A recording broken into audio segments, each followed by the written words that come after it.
Hello, and welcome to the Dialogue on Dialogue podcast. In 1956, Earl Nightingale recorded The Strangest Secret, launching a new era in self-improvement. Over his lifetime, he created thousands of radio and audio programs exploring success, purpose, and meaning. This project is my personal reflection on those ideas, what they meant then, and how they apply now, as I work to put them into practice, and invite you to come along for the ride. Episode 63. Never give up. As Earl Nightingale reminds us, people don't need to be educated nearly as much as they need to be reminded. This series is about remembering the truths we probably already know and learning how to live them. This episode is sponsored by absolutely nothing. No course, no merch, no secret masterclass. Just me, raw, unfiltered, and aggressively not monetized.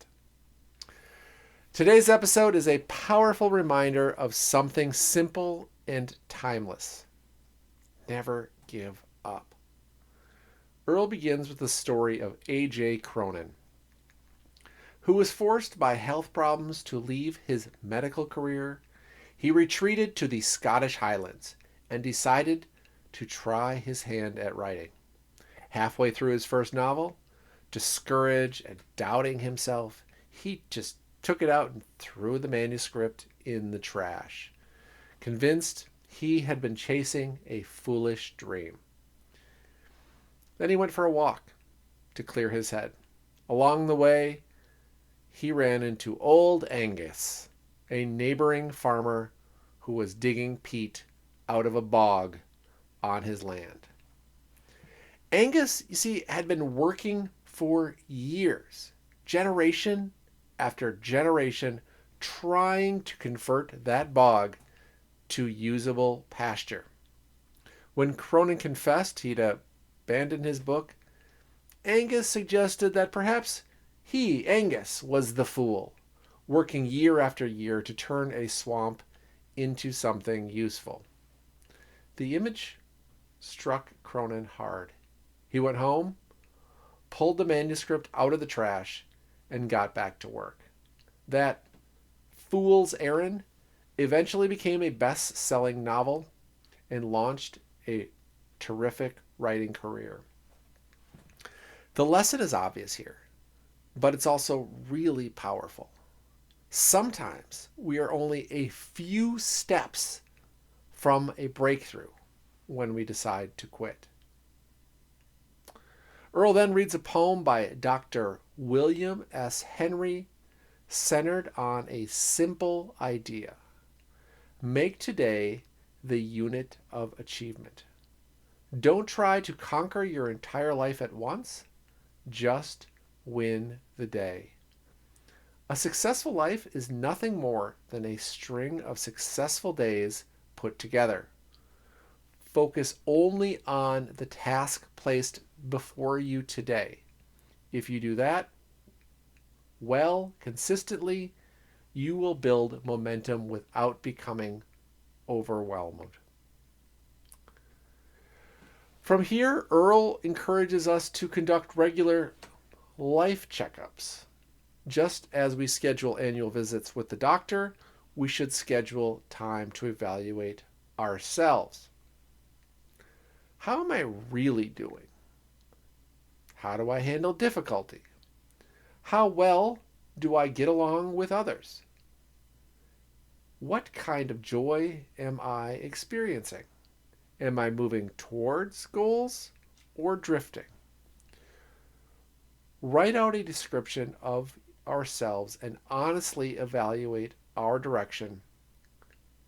And this can reveal whether we are truly aligned with the life we say we want.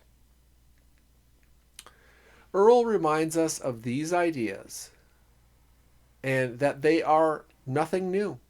He points to Benjamin Franklin, who devoted much of his life to improving himself through the 13 guiding principles. Franklin would focus on one principle per week, cycling through all 13.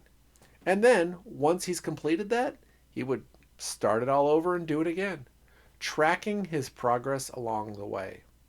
His principles included temperance, avoiding excess, silence, speak only what benefits others or yourself, order, let each thing have its place and its time, resolution, resolve to do what you should, perform without fail what you resolve, frugality, spend only to benefit yourself or others, industry, waste no time, sincerity, speak honestly, justice, wrong no one, moderation, avoid extremes, cleanliness, maintain personal and environmental order, tranquility, don't be disturbed by what you cannot control, chastity, be disciplined and moral in your relationships, humility, imitate Jesus and Socrates. Earl's point here is clear. We already know what leads to success. The principles have been available for centuries. The challenge is applying them consistently in our lives. Earl then references The Agony and the Ecstasy, which is the biography of Michelangelo, to illustrate a devotion to craft.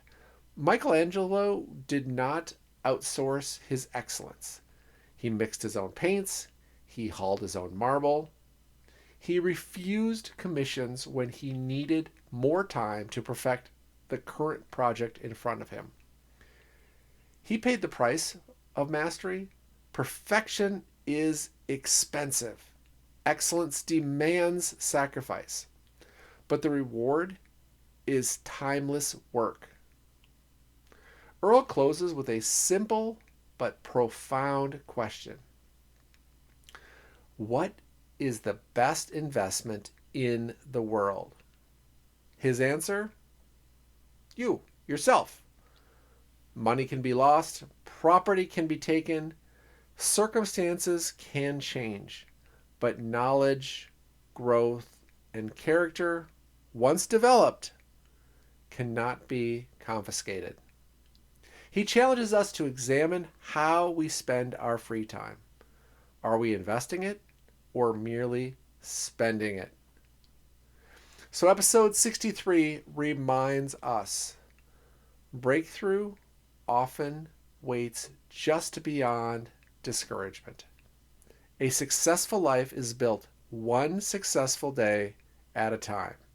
And the greatest investment you can ever make is in your own growth. Don't give up. Until next time, remember, the answers are older than we are and just as relevant today.